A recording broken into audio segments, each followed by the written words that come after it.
Welcome to the installation video of my RS cluster conversion kit for B5 and C5 Audis. What you're looking at on the top of the screen is everything you're going to get when you purchase a kit. It's going to be a new gauge face that you spec out upon ordering, and 6 bevels made from polyurethane that get installed into your existing cluster. Now, the most important thing after you've pulled the cluster out of your car is to make sure everything's very clean. You have a clean setup free of dust. You clean off your cluster as best as you can, and then you're ready to start. Now, the first step is to flip the cluster over and locate these 2 screws right there.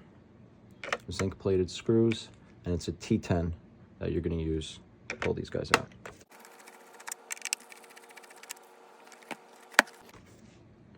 There we go. Put those off to the side, nice and safe. Now that the area is clean, we can start opening up this cluster. Now it's going to be an interesting tool that we're using here. I'm going to use 6 quarters to jam inside each of these clips and hold them open. As you can see, that's what I'm doing on each of these 6 clips all around the cluster.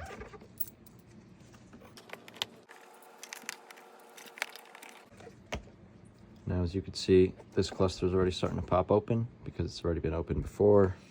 As you can see, that seal has been torn. But if your cluster has never been opened before, you will not see this kind of success. It'll be a little bit of a struggle, but this the coin method makes it a whole lot easier.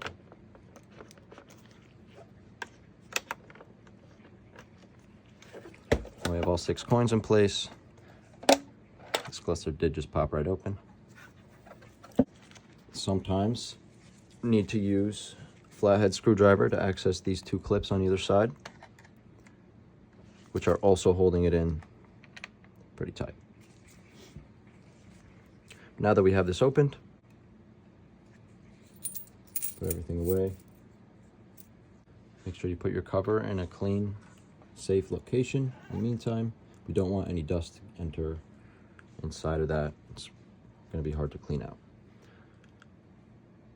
So now I'm going to put on some gloves, make sure we don't get any fingerprints. And we're going to start to remove the needles from the old cluster. It's important to take note or take a picture of the needles and their orientation. Most of the times the fuel gauge, the needle lays a little bit under the first tick. It's more important to do the same thing to make sure your gauges are accurate. So take a picture, make sure you take a note, and now we're ready to start disassembling. The first step here is to remove the needles. You can only twist these counterclockwise, and you don't want to twist these clockwise. And that goes for all the needles across the gauge. So when you're removing them, you want to take advantage of the stopper motors. You want to spin them counterclockwise as you pull up, and that will let you pull them out nice and easy. It's important just to try not to spin them clockwise. You could always just, if you ever do, it's not the end of the world, put it back here. And now, same goes here. If you have never taken out your needles before, it might be a bit of a challenge. You might really need to use some force, but just know it's okay. Just keep spinning and pulling them up. As you spin, they will come out, just like that. A little bit more durable than you think, but you do want to be careful not to break anything. So just be mindful with that as well. Spin, pull up.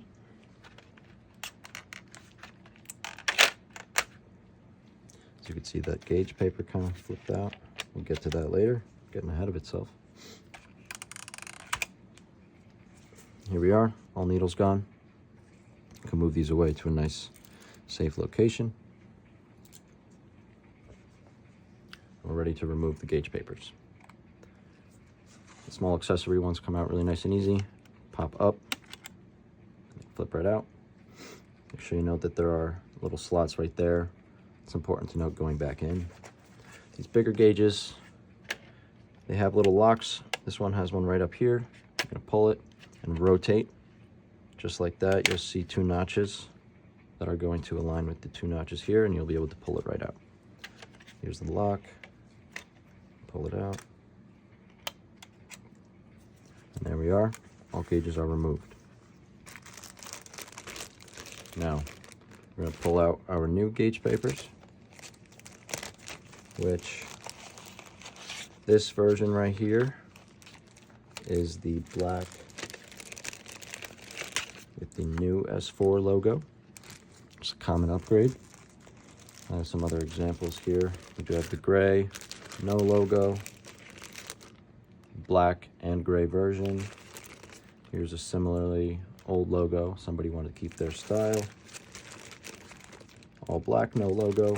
We do a lot of different stuff. I'm gonna get the small ones out the bag.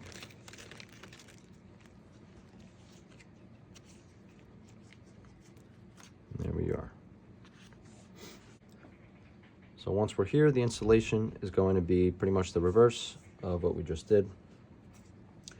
The smaller ones are going to slide into the slot, just like OEM, and click into those same locking points. There we are. Volts on the right, oil on the left. Now we are going to take the larger ones, rotate them in. It's going to use that OEM lock. Same goes for this side. All right. Now already looking much more sleek. Let's get the needles in. Now that we have our needles here, make sure everything is nice and clean.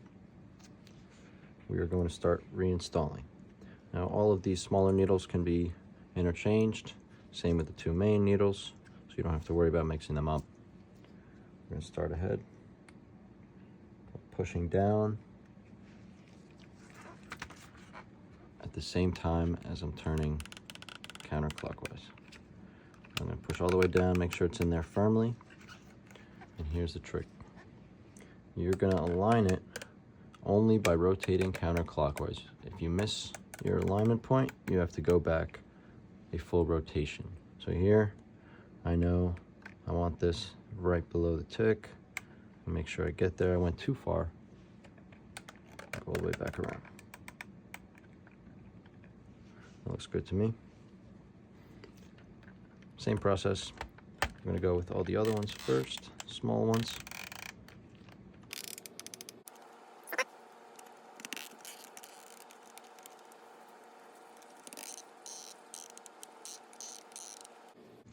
Now we're going to do the larger ones. Same process here. Now, you might see a challenge. There are no ticks here on this new gauge face. What you want to do is align it just with the 0 right there on the 0 mark. Same for both sides.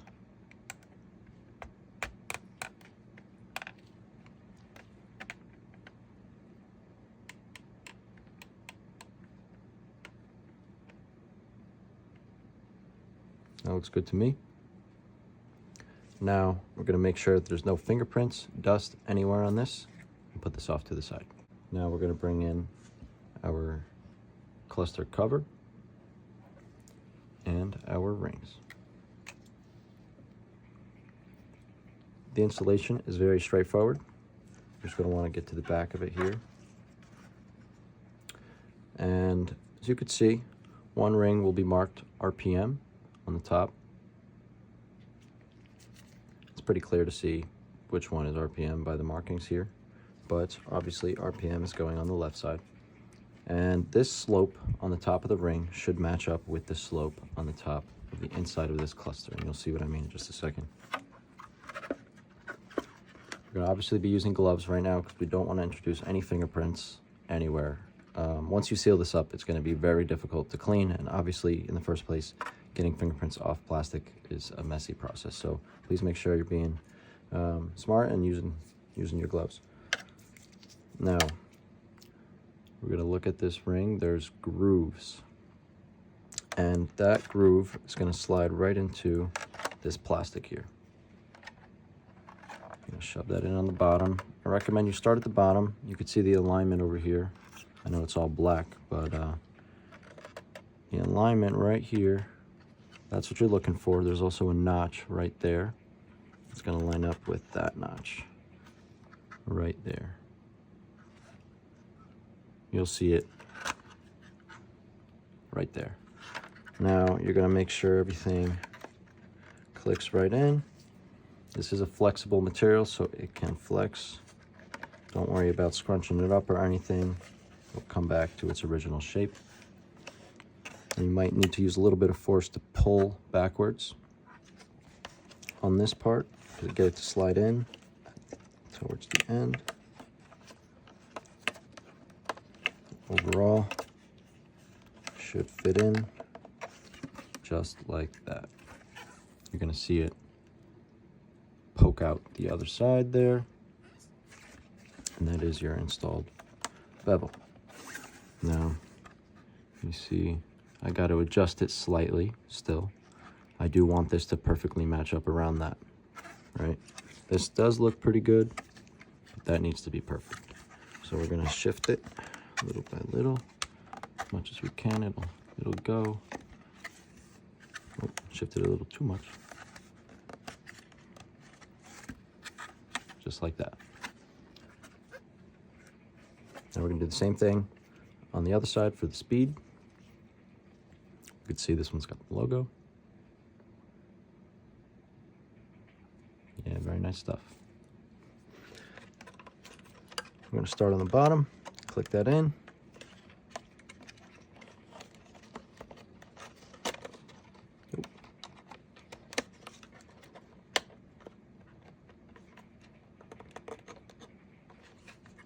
Just realized I wasn't showing you guys. Click that. You're going to see that pop right in. Sometimes it might fold over. Don't worry about it. Just get it right in place. It'll make its way in. Looks like it's perfectly aligned with the tab there. And we are good to go. Give it a good little press outwards there. Make sure it's seated correctly.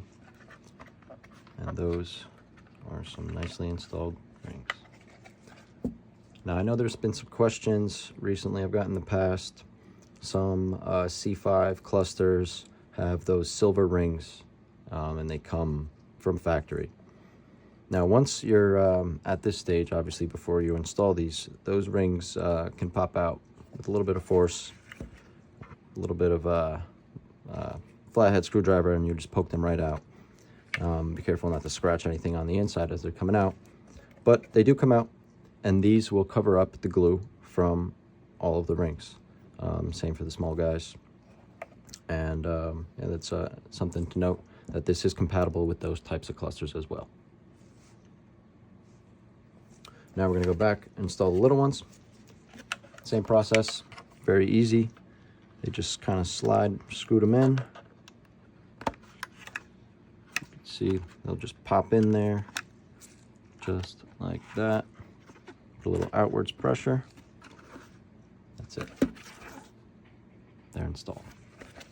Do the same for all the other four.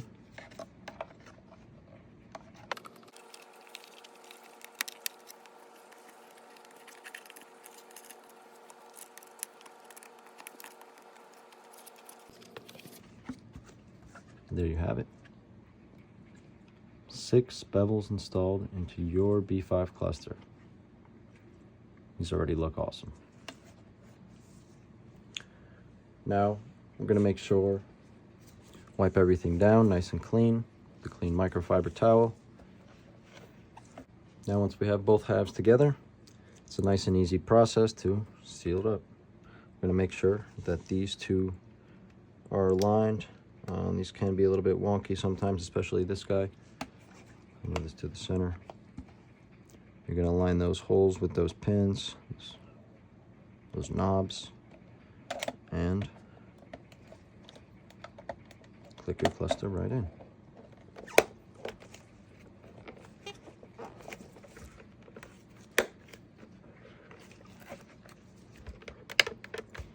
Might need to give a little bit of extra force.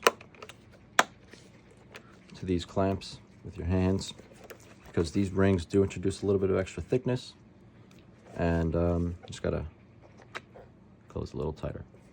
Anyways, you want to make sure you don't forget about these 2 screws on the back. Get your T10 out and put them back in.